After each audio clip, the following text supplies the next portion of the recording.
this video. It's so bad, I don't even know if I should make a one-shot on it, a response to it, or even a rant on the damn topic. What the hell should I do? I got it. How about instead of just making 3 separate series on this channel, why don't I just make one that deals with rants, responses, and one-shots? Yeah, makes it a lot easier, too. Alright, roll the intro.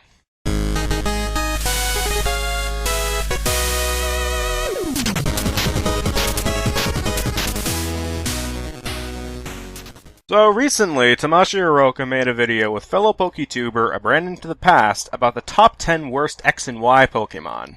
As you could probably tell, I didn't exactly like it.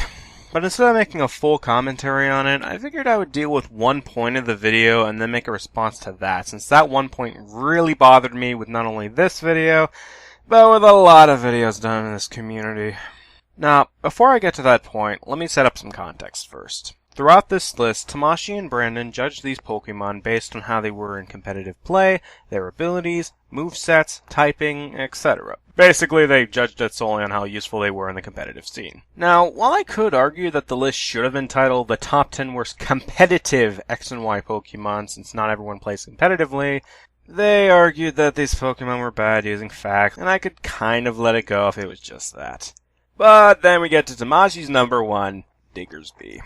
Now, for anyone who uses Diggersby in competitive play, you'll know that in terms of tiers, it's in the BL tier, or borderline, which is basically the ban list. So with Diggersby being in the ban list, that must mean it's got something OP about it, right?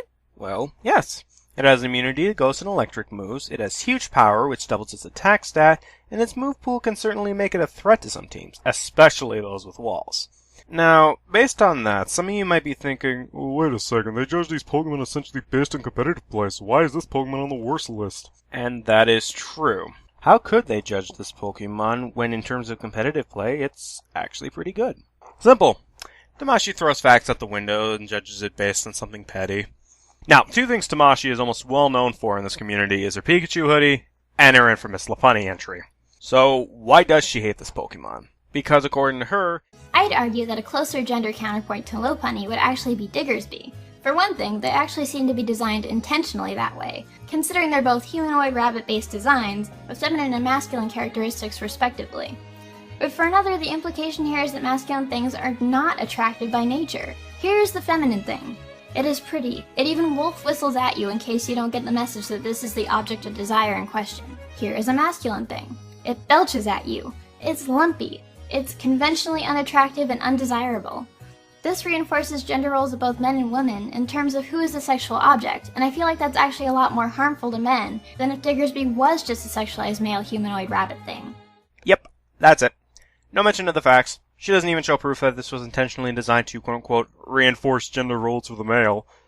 And this is what shoots Tamashii in the foot.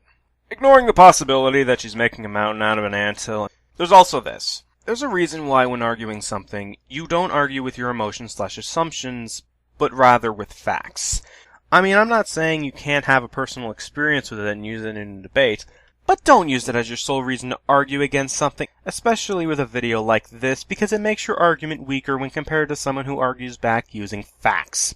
First of all, it was weak to 5 different types of Pokemon. Second of all, it had a very crappy move pool. And third of all, you had to trade to get its evolution, Gourgeist, which isn't any better. But even then, the reason why this is a big problem is that judging these previous entries based on facts and then judging this last one based on emotions/assumptions is really out of place compared to the rest of the list.